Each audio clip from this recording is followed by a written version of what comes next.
Nasarawa is one of the most endowed states in Nigeria with natural resources. This is obviously why the state is called home of solid minerals. Hello and thanks for joining us once again on Nasarawa Focus. I am Maria Olasheinde. Education is one sector that the Nasarawa State Governor, Tanko Almakura, has given utmost attention. Almakura's educational revolution in the state remains one of the amazing things that has happened to the people of Nasarawa. Enjoy the special reports.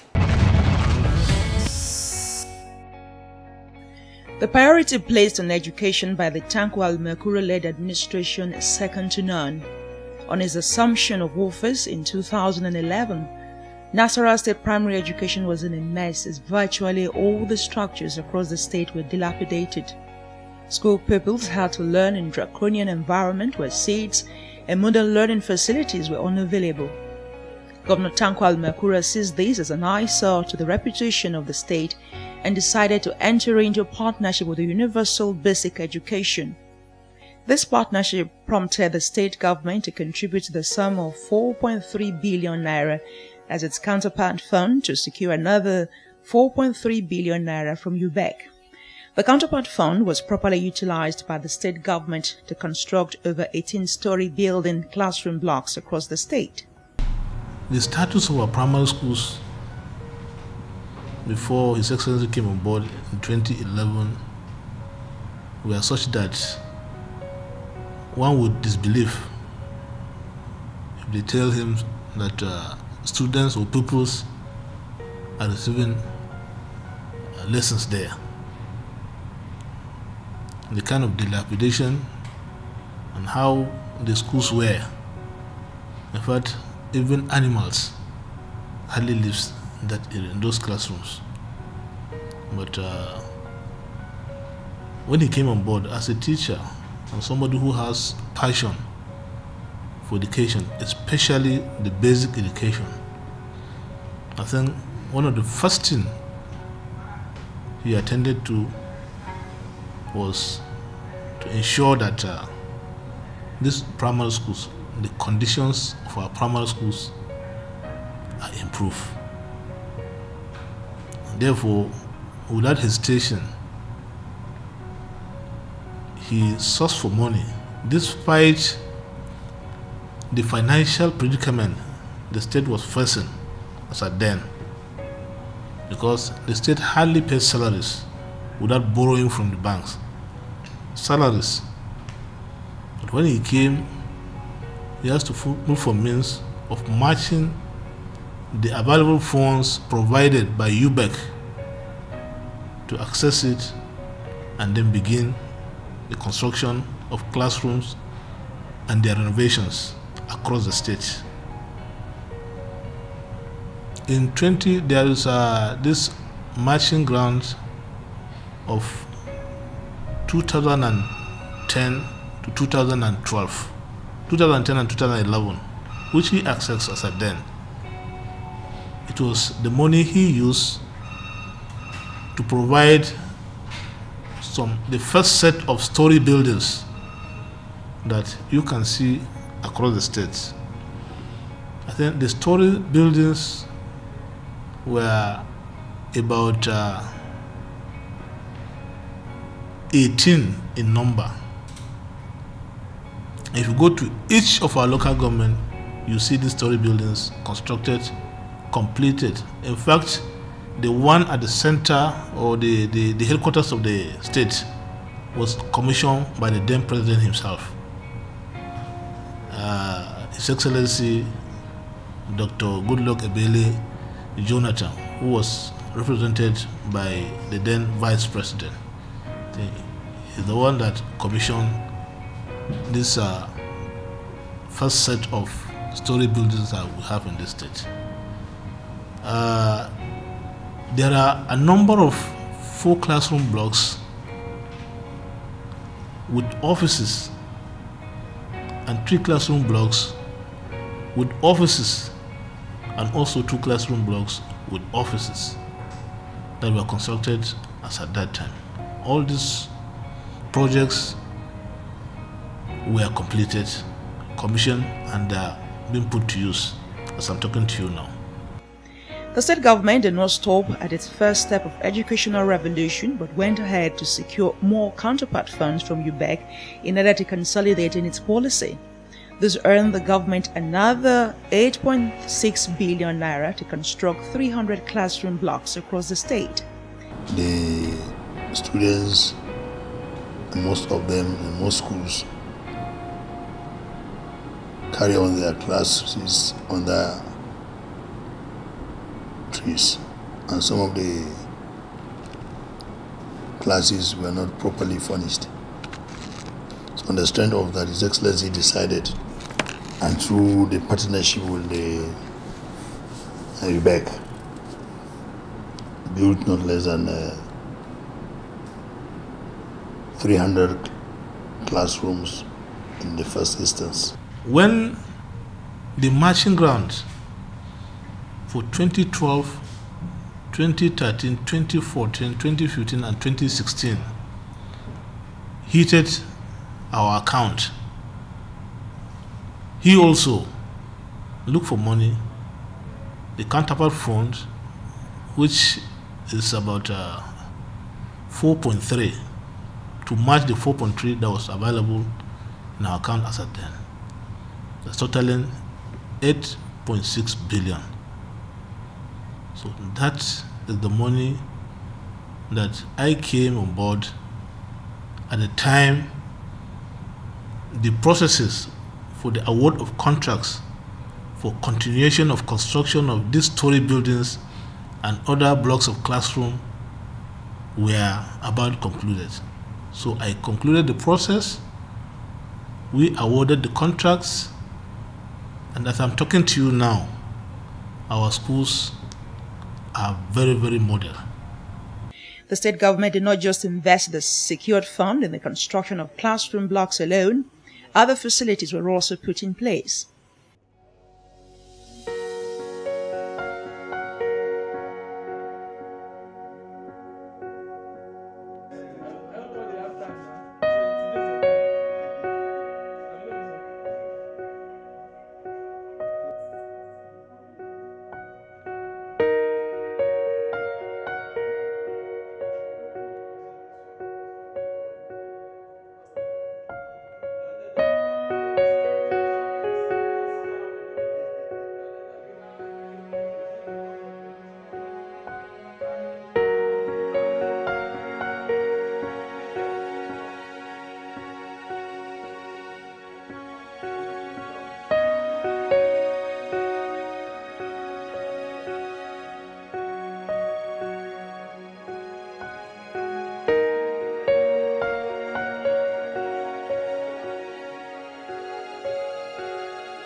There are furnitures because the money were used not for construction only.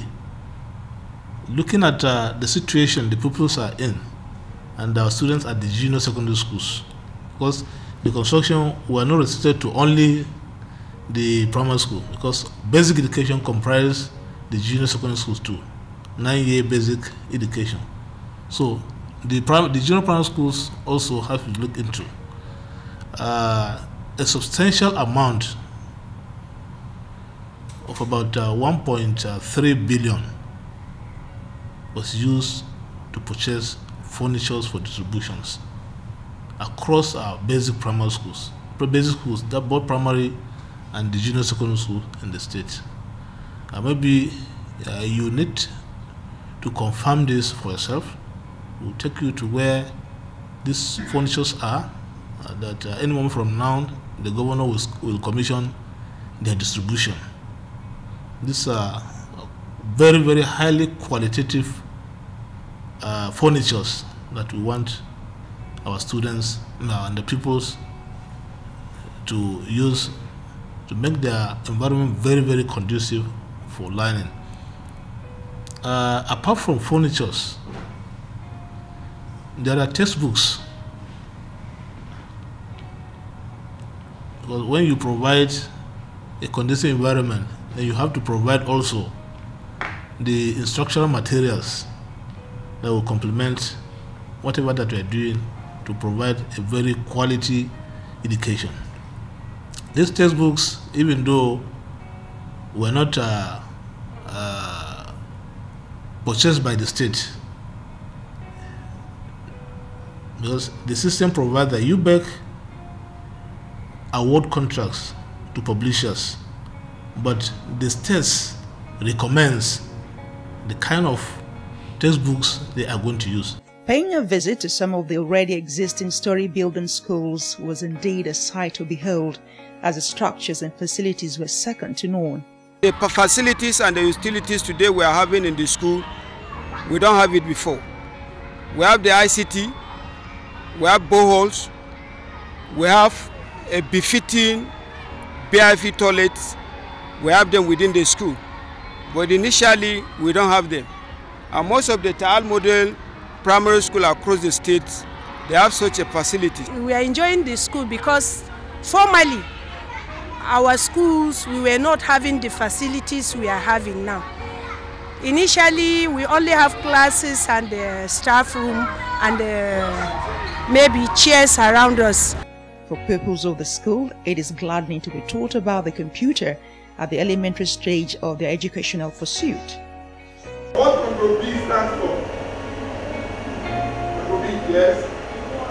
Control B stands for bold. Please clap for her. We enjoy this computer because it's sweet, and we thank God for bringing us again to learn it more. In my ICT because since the government created this computer, now I can operate it. There's no doubt that primary education in Nasarawa State has taken a new shape with the recent educational revolution undertaken by Governor Tanko Almakura. The Nasarawa State government has distributed relief materials to 18 Tiv communities following the displacement of some inhabitants after the herdsmen attack. Governor Tanko Almakura, while distributing the materials in Lafayette, the state capital, said the gesture is a collaborative effort with the federal government. Since January 2018, Tiv people in the southern part of Nasarawa State have been displaced as a result of the farmer-herdsman clashes in neighboring Benue State. This prompted Vice President Yemi Oshibajo and Governor Tanko Almakura to visit the affected communities and assure them of government's intervention. We want to make sure that peace returns to this state and peace returns to Benue and the rest of the country where there have been farmer-herdsman clashes. By your visit today, you have raised our hope. You have given score and psychological treatment to the people that have been in real distress since the beginning of the year. I believe this visit will go a long way in giving hope and encouragement to both the security operatives and the people displaced and the leaders of the state and the local government that have been handling and helping these wonderful citizens of Nasarawa State.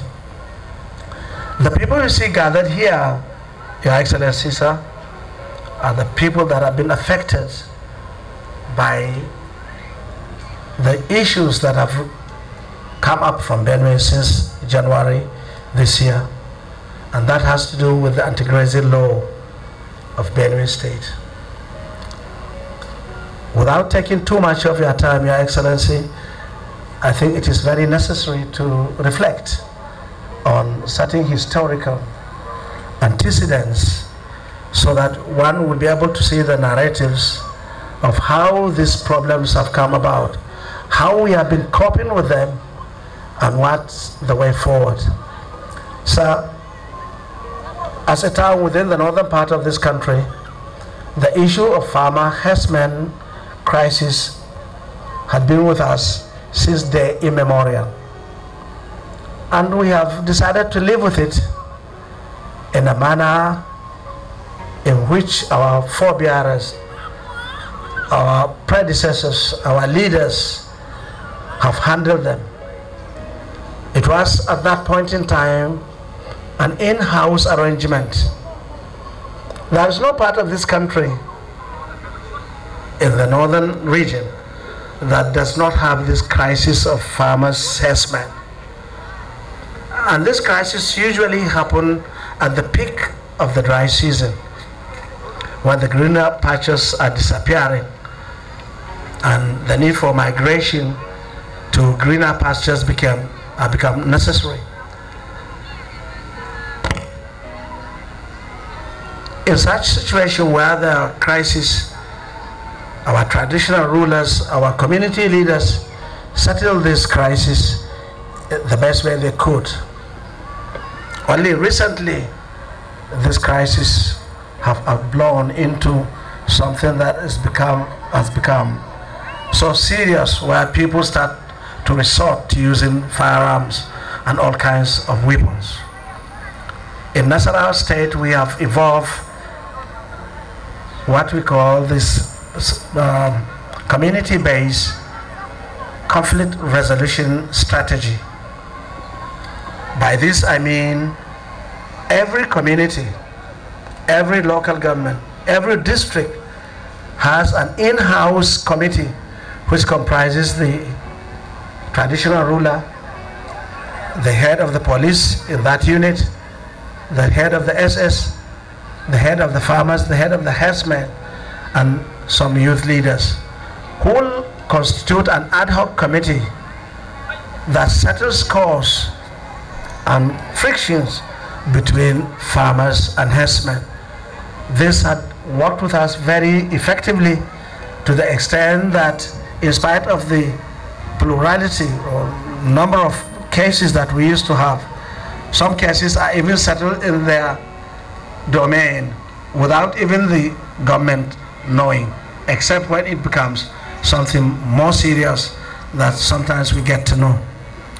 This had been the template we've been using, and by God's grace we have been able to maintain some measure of peace in Nasarawa State. The promises was fulfilled when the state government assembled key stakeholders to hand over the relief materials to the affected 18 communities. We are going to work hand in hand with your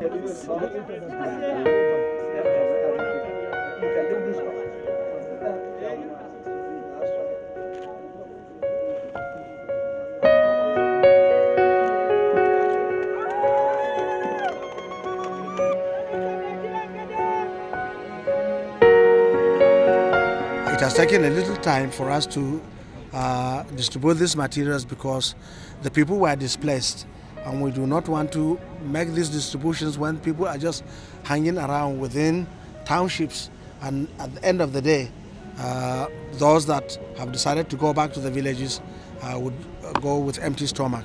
So we waited until our community-based conflict resolution committees have settled all scores in all the areas affected. And I'm very happy to say that virtually most of the villages that have been deserted have now had their people back in their areas. And this time we feel is the most appropriate time to distribute some of these relief materials. Not only food items, but including building materials. In addition, also, the federal government is supporting these communities with prototype residential apartments, little houses, especially in the areas that have been intensively destroyed. Nasarawa State is also helping in another way to ensure that those in the hinterland have access to their homestead by deploying the Rural Road Development Agency to get the roads cleared and ensure easy access to various destinations.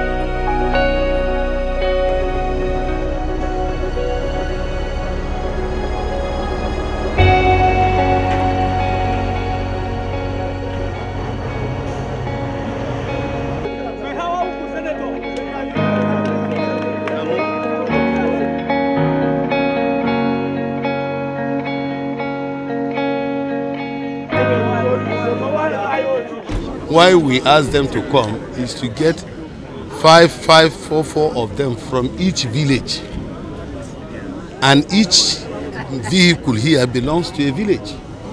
So 4 of them will enter the vehicle and will follow it to the village to ensure that nothing is stolen in between the way. Whether there is security inside, whether I am inside the vehicle or I'm represented by my staff, or whether any other person is inside, they must follow the vehicles themselves and ensure that the vehicles get to the villages. The government also made 500,000 naira cash donation to each of them. The representative of the Tiv community assured that the relief materials will be distributed evenly. We've drawn from the affected local governments, I think about 5 of them, people that are going to represent those local governments. We've drawn about 3 or 4 from each wards of these local governments. So ensure that these materials are well distributed and they get to the beneficiaries without diversion. The beneficiaries are from 18 Tiv communities in the 5 local government areas of the southern zone of the state.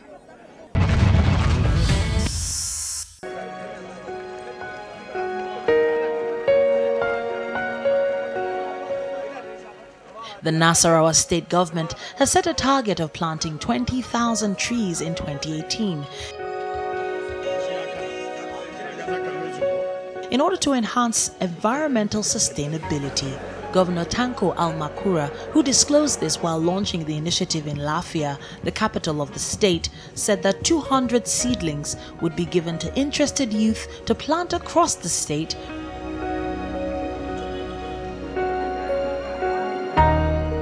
He added that the gesture would enable job creation, protect public health, and sustain the environment.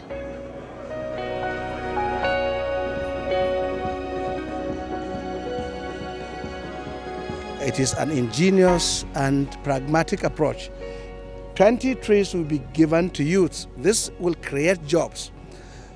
Every youth who wants can be given 20 trees along the line.